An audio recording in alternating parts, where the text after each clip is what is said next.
Lundi 20 mars 2017, bienvenue à tous au rendez-vous du 13h sur la télévision nationale, les titres du journal.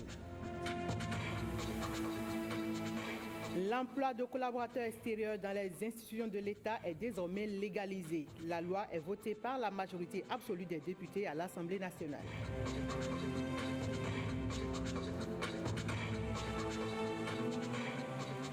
Parakou, hub touristique du Bénin, c'est du moins l'ambition des autorités municipales de la cité des Kogourou. Les acteurs du secteur réfléchissent sur les voies et moyens pour y parvenir.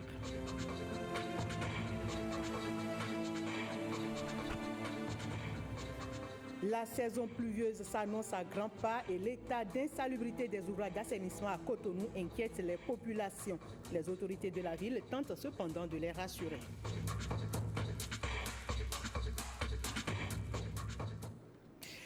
Bonjour mesdames, messieurs. La loi portant régime général d'emploi des collaborateurs extérieurs de l'État est votée à la majorité des députés présents et représentés au Parlement en fin de semaine. Dans ce texte, le recrutement de cadres hautement qualifiés pour des fonctions spécifiques devient légal. Guillaume Avienne.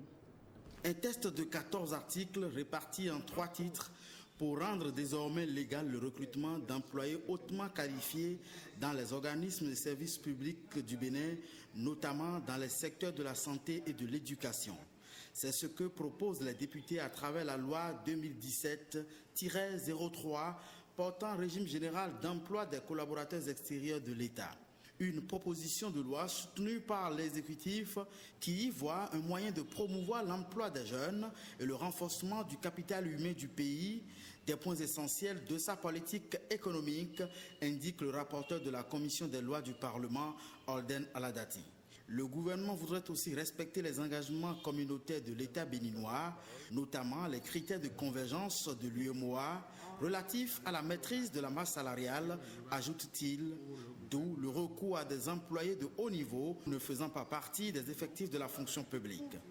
Insuffisante comme raison, pensent certains députés. La question de la rémunération, du salaire de ces messieurs, il est clair que vous ne prendrez pas quelqu'un, mes chers collègues, il faut être honnête, qui gagne 2 à 3 millions à l'extérieur pour les beaux yeux de son pays, même s'il adore, il est patriote et tout, pour qu'il touche 500 000 francs ici, il ne viendra pas. On nous parle aujourd'hui, ce n'est pas pour recruter les retraités, mais quand on a déployé les retraités sur le terrain, ça a mené de remue-ménage. Pour le cas d'encadrement, il n'y a pas d'enseignants aujourd'hui qu'on pourra recruter pour encadrer si ce n'est pas les retraités. C'est une fuite en avant. Nous avons dans notre fonction publique plus de 73 000 Béninois.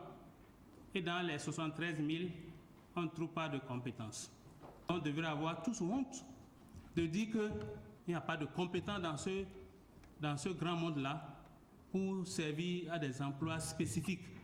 Il a trop d'interrogations par rapport à cette loi. Cette loi, elle est inopportune. Le contexte tel que décrit dans le rapport est en fait une situation conjoncturelle. On ne saurait prendre une loi qui va instituer une autre catégorie d'agents dans la fonction publique pour favoriser la confusion et le clientélisme politique. Malgré ces inquiétudes, la loi portant régime général d'emploi des collaborateurs extérieurs de l'État est adoptée à la majorité des députés présents et représentés avec 11 voix contre et 2 abstentions. La séance suspendue reprend ce lundi. Et ce jour, lundi 20 mars 2017, la communauté internationale célèbre à la fois la journée internationale de la francophonie et la journée des contes. À Parakou, des séances de contes sont au programme de cette célébration. Claude Adigli et Agathe Djikpeto. Il était une fois. Depuis des temps immémoriaux, les contes ont joué un rôle important dans le tissu familial. En Afrique, cette fonction sociale du conte tient à travers l'oralité qui tend à disparaître. Si l'Afrique s'est rattrapée dans les écritures de contes, ce qui n'est pas le cas dans d'autres continents comme l'Europe. De premier abord, je pense que les contes européens et notamment les contes français étaient des contes écrits. Pour ce qui concerne l'Afrique et notamment l'Afrique noire, il s'agit surtout de contes oraux. À travers le conte, l'apprenant apprend à articuler les mots, l'apprenant apprend à former des phrases, l'apprenant apprend la logique du début jusqu'à la fin, jusqu'à la conclusion où il fait sortir la leçon morale. Ce lundi 20 mars 2017, le monde entier célèbre la journée des contes. Elle coïncide avec la journée internationale de la francophonie. Ici à Parakou, des programmes sont prévus pour rendre agréable cette célébration. À partir du 22 mars, nous allons faire une descente dans les lycées, ou bien carrément au lycée Mathieu Bouquet de Parakou, pour faire une intervention avec des conteurs, pour aller vers le public, pour leur montrer comment on dit les contes. Hommes, femmes et enfants sont donc invités à ces rendez-vous, lesquels enracinent les contes dans leur contribution à l'éducation et à la transmission de la tradition. Faire de Parakou un incontournable hub touristique au Bénin, c'est l'ambition que nourrissent les autorités de la ville en organisant un symposium pour mettre en valeur le tourisme dans la ville de Parakou. L'événement a mobilisé du 18 au 19 mars 2017 des acteurs concernés autour des stratégies à mettre en place en vue de valoriser les potentiels des autres traits touristiques de la commune. Roland Robinson pour le point. Réfléchir à la mise en tourisme de la ville de Parakou, c'est l'objectif de ce symposium.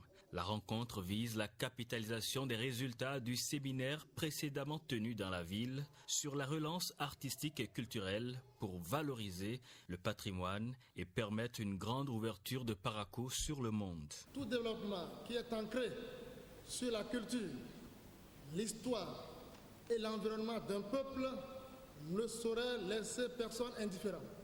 Voyez, de par le monde, les pays les plus développés sont ceux qui sont les mieux organisés pour drainer le plus de monde, aussi bien par leur économie, leur histoire, leur culture et leur environnement.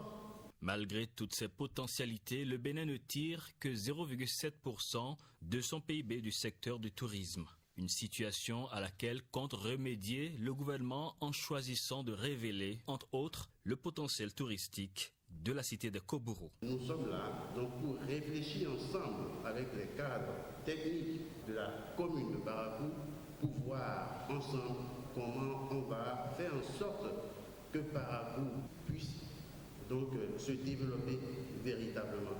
Il s'agira de s'inspirer des patrimoines matériels et immatériels de la civilisation de Parakou pour trouver des stratégies et actions à court, moyen et long terme à même de rendre plus attractif ce terroir. Le maire de Banikwara, dans ses œuvres pour le développement local, est reconnu au plan national. Bio Sarako Tamou vient d'être distingué par l'ONG Promo Art, Culture et Sport. Fimé Bassao.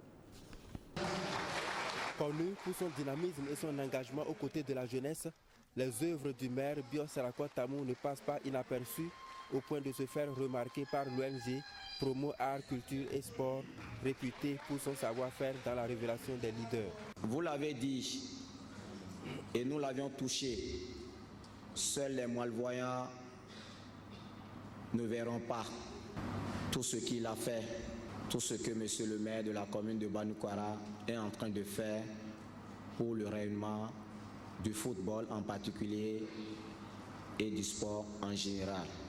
L'heureux récipiendaire accepte humblement cette distinction dont il retourne les mérites à l'ensemble de la population de sa commune. Merci à l'ONG Promo Art, Culture et Sport qui a bien sûr voulu honorer la commune de Banikwara en nous distinguant. Ce n'est pas à moi en réalité que cette distinction est adressée. C'est à toute la commune de Banikwara. Mais il fallait quelqu'un à qui on allait mettre l'écharpe. Il faut une seule personne. Le maire prend ici l'engagement de continuer avec le même élan pour faire de la commune de Banikwara une référence en matière de développement local au Bénin. Les populations de Banikwara ont eu confiance à la jeunesse et lui ont confié la destinée de la commune.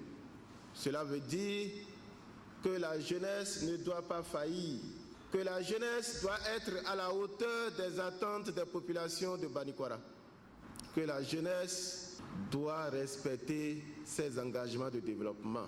Comptable gestionnaire de formation, le maire Bios Sarako est l'un des plus jeunes des 77 communes du Bénin. Un tour à Dassar et avec l'honorable Jean-Eudes Okoundé qui apporte la joie au cœur des enseignants et apprenants du CEG Bogon et aux populations du village de Héro-Koya à Dassar. Le geste fait suite à une tornade qui a créé beaucoup de dégâts dans les localités de la commune de Dassar. Gilles Dansou pour plus de détails. Près de 180 récipiendaires en licence et master des promotions 2014-2015 et 2015-2016. Désormais, des experts comptables livrés sur le marché de l'emploi avec pour mission de fournir aux entreprises et à l'administration une main-d'œuvre efficace et qualifiée. Un diplôme, d'une façon générale, c'est un label de qualité. Sauf que des labels de qualité, il y en a des bons, il y en a des mauvais. Et en l'occurrence, celui qui va honorer votre diplôme est un label de qualité pour des raisons suivantes. D'abord, le jury qui décerne ces diplômes est un jury indépendant. Il est souverain. Donc, il n'est pas sous l'autorité de quelqu'un qui pourrait avoir d'autres préoccupations. Il certifie que vous avez acquis un certain niveau de connaissance. Deuxièmement, ces diplômes sont délivrés par un établissement qui a à défendre sa réputation. Une reconnaissance professionnelle et sociale, fruit des différents partenariats du Centre international de formation à l'expertise comptable, CIFEC. La particularité de ces deux diplômes, c'est qu'ils jouissent d'une triple reconnaissance. Reconnaissance par l'État du Niger, donc de facto par l'État béninois, reconnaissance par l'État français et reconnaissance par le CAMES. Ces performances remarquables ont été possibles que grâce à l'apport inestimable de notre partenaire, l'Intec de Paris. Des experts comptables fiers d'appartenir à une communauté, celle de l'excellence. Autant pour nous, vous l'avez compris, mesdames, messieurs, vous venez plutôt de suivre le Centre international de formation et de l'expertise comptable CIFEC qui a procédé à la sortie de sa première promotion d'étudiants diplômés. Et c'était un reportage de Ulvaeus Balogun. Je vous l'annonçais tantôt, donc l'honorable Jean-Eudes Okoundé apporte la joie au cœur des enseignants et apprenants du CEG Bogon et aux populations du village de Héro-Koya, c'est à Dassar. Le geste de l'honorable fait suite donc à une tornade qui a créé beaucoup de dégâts dans les localités de la commune de Dassar. On retrouve Gilles Dansou.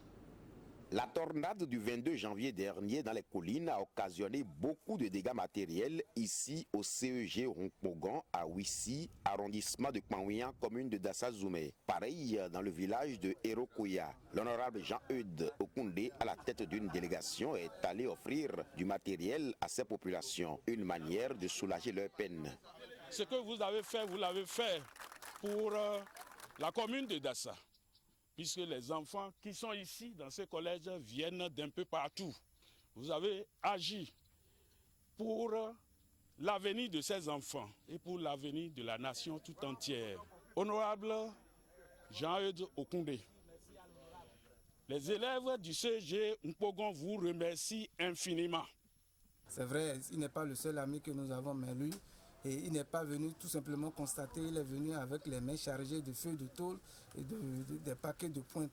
Nous lui disons merci au nom des populations de Héro-Koya et nous voudrons que de par ces gestes, d'autres personnes puissent copier ce geste et puissent lui emboîter les pas.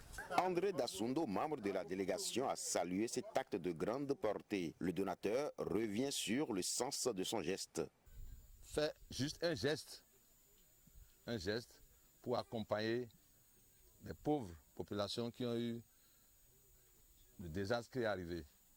Ce que moi je voulais dire ce jour, c'est nous sollicitons l'aide des autres frères qui n'ont pas eu la chance de venir ici aujourd'hui. Je pense que c'est une très bonne idée qu'on commence par reboiser les alentours de nos maisons pour que si le vent arrive, ces vents-là soient brisés par les arbres.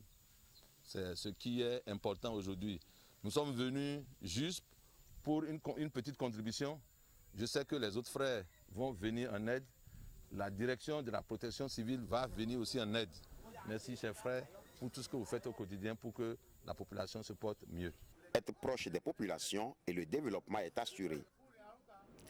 Parlons autonomisation des femmes avec les femmes de Djougou qui s'unissent pour mieux défendre leurs intérêts économiques.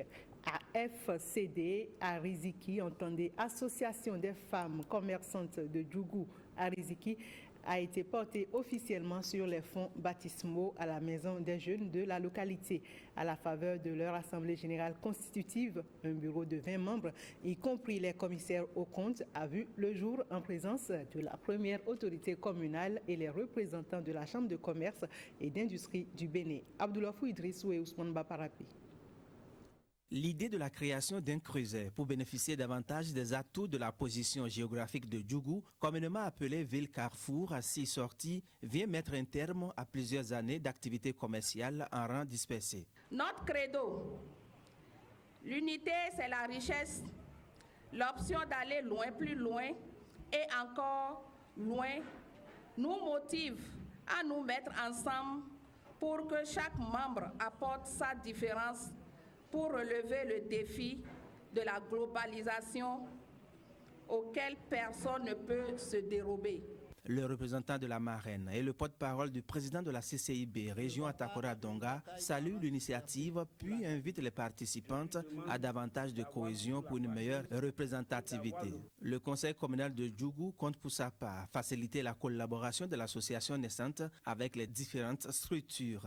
La présente association, chères femmes commerçantes, vous permettra désormais de discuter avec toutes les autorités politico-administratives de notre pays et particulièrement de la commune de Djougou. À l'issue des travaux de l'Assemblée générale constitutive, les membres du bureau de l'Association des femmes commerçantes de Djougou à Riziki sont connus. 17 au total, plus 3 commissaires aux comptes. Nous vous demandons d'être toujours avec nous pour vos conseils afin que nous réussissions notre mandature. Autre mission de l'association, apprendre à exercer une activité génératrice de revenus en harmonie avec ses devoirs conjugaux. Chiffre 2017, on en parle encore. Les femmes de la commune de Boycon l'ont célébré ce dimanche en différé et c'était une occasion de réjouissance et surtout de retrouvailles. Gilles Dansou. Le mois de mars, mois de la femme, les femmes de la commune de Boycon ont célébré en différé ce dimanche la journée internationale de la femme. Réjouissance et réflexion sur l'épanouissement de la femme. Pour cette journée ou bien pour quelques heures que nous venons de faire ici, on a oublié quelque peu nos soucis du ménage. Donc nous nous sommes réjouis un peu. Bon, d'autre part, on a confié aussi quelques de nos doléances que la femme aussi soit dans la société pour participer au développement de la ville de Boycon et pourquoi pas le Bénin tout entier. Nous demandons à la première autorité de la ville et ses collaborateurs de plaider pour le cas des femmes. Les femmes souffrent beaucoup, ils n'ont qu'à nous aider. Une cérémonie parrainée par Maître Rufino d'Almeida, il revient sur le rôle appréciable que jouent les femmes dans le processus de développement. Les femmes occupent une place de choix dans le programme d'action du gouvernement. J'ai senti à travers les échanges que nous avons eu aujourd'hui que ce sont des femmes battantes, des femmes prêtes au développement, prêtes au développement de leur cité, donc de Boycon, mais également de tout le Bénin.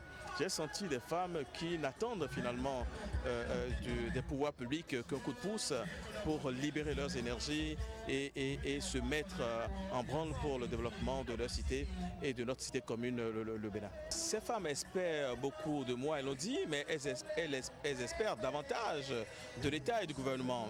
Et puis Dieu merci, à lire le programme d'action du gouvernement, le PAG, tout est prévu pour que ces femmes-là trouvent satisfaction. C'est toute une série d'actions qui sont prévues au programme d'action du gouvernement qui visent véritablement à ne pas écarter cette frange importante de notre population, plus de 52% de notre population, et à les intégrer à la marche accélérée vers le développement que souhaite le président Talon pour tout le Bénin. Des instants d'échange et de bonheur autour des idéaux de développement. Et je vous l'annonçais en titre, Cotonou enregistre déjà ses premières pluies. La saison pluvieuse est donc à nos portes et les populations s'inquiètent de l'état d'insalubrité des ouvrages d'assainissement. Les travaux de curage des caniveaux seront bientôt lancés, ont rassuré les autorités de la municipalité de Cotonou. William Aguiar, Wenceslas Armoïmo. Cotonou, la veille de la saison pluvieuse. Les ouvrages d'assainissement dans ce quartier du 3e arrondissement attendent toujours leurs toilettes pour jouer le rôle d'exutoire des eaux de pluie. Ici comme ailleurs, le constat est presque le même et l'imminence des pluies inquiète les populations. Caniveau mi ton le do Cotonou e ku di town mais de Cotonou poto gouvernement mi ton ko poto ministre de patia nu to na me ko ye ni kenklen bo dalo to nu ni tan ko bo hunukun. Si la mairie de Cotonou pouvait venir arranger ces caniveaux à temps, ça serait bien avant que la pluie ne commence, parce que dans peu de temps, les pluies vont commencer. Quand vous voyez que 2 mois environ, à peine qu'on a curé les caniveaux, et déjà la population aussi se met à jeter des ordures, à mettre à mal ces ouvrages-là. C'est tous ces problèmes conjugués qui amènent à déplorer l'inondation dans le 3e arrondissement. En attendant ce changement de comportement des populations, il faut travailler à anticiper sur les dégâts collatéraux. Nous sommes en discussion avec le maire et les services de la DST pour que ce qui est à faire, nous puissions le faire pour le bien-être de notre population.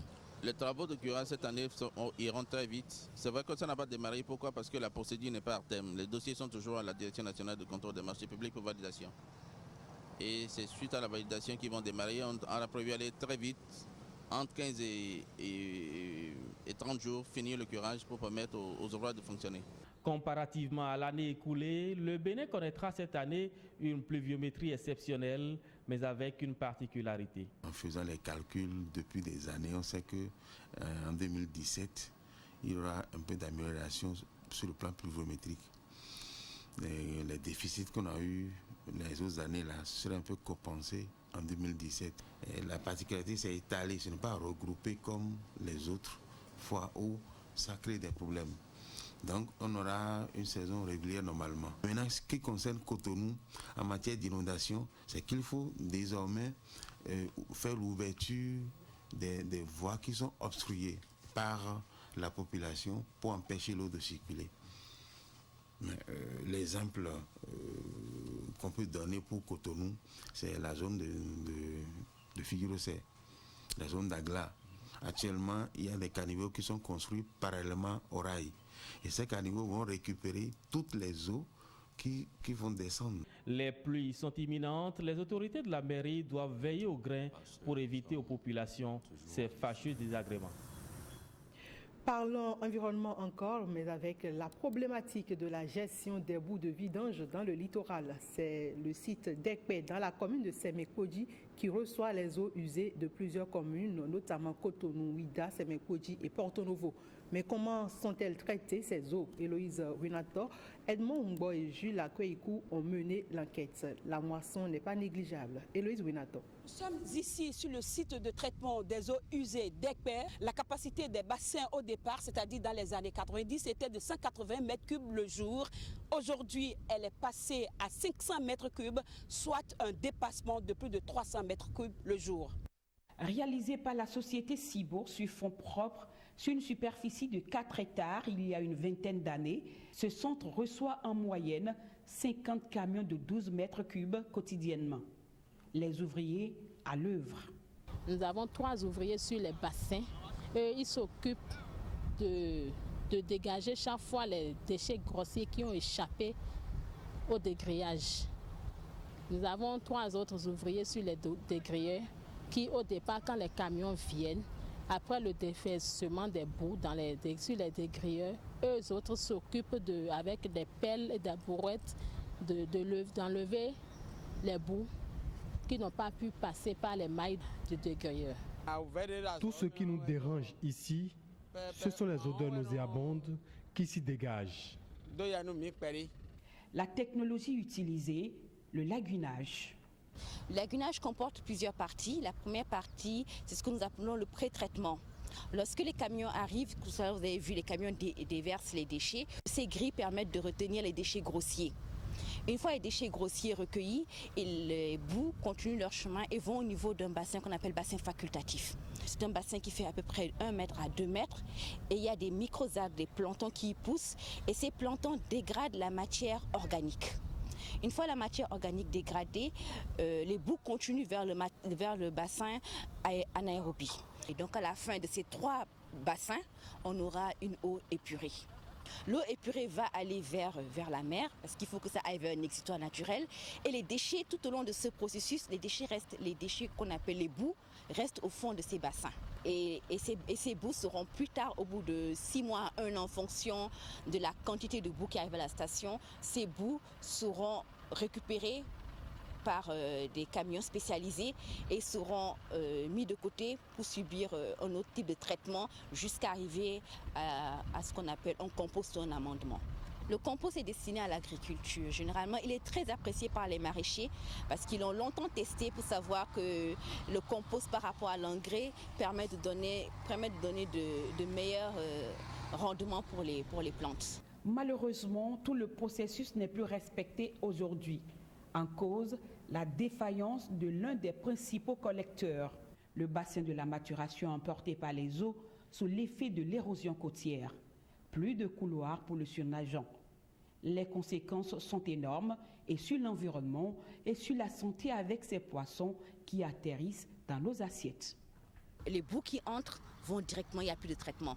C'est pas du tout, c'est dangereux pour l'environnement. Il y a d'abord la population qui vit aux alentours, qui, de par la respiration. L'autre chose, c'est qu'il y a les poissons qui vivent dans ces eaux-là, qui peuvent ingurgiter de ces produits dangereux pour la santé.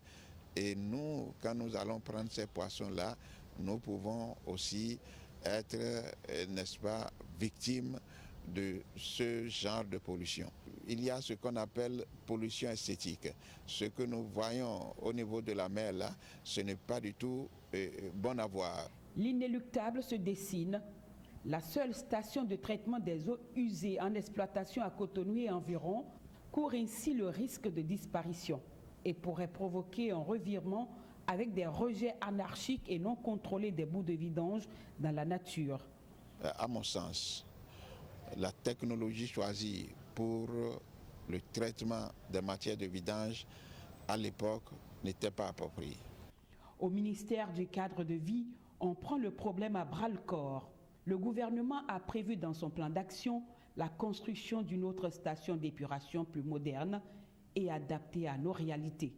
Aujourd'hui, avec PUGMU, le gouvernement est en train de prendre des dispositions pour voir quel type de traitement, comment il faut réduire la pression sur la station d'Ekpé. Aujourd'hui aussi, avec un appui de la Banque mondiale, il y a une étude qui vient d'être faite et qui fait des propositions par rapport à la technologie vraiment appropriée pour traiter les matières de vidange à ce niveau-là.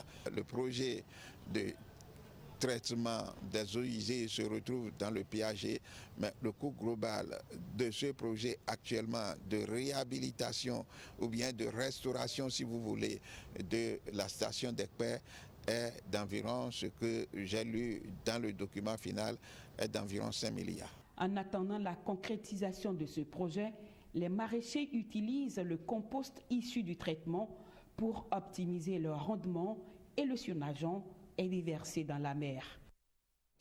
En interactualité, le pape François est attendu avec ferveur en Égypte les 28 et 29 avril 2017, suite à l'invitation du président Al-Sisi, a rapporté l'agence de presse égyptienne Al-Aram le 19 mars dernier. Reportage.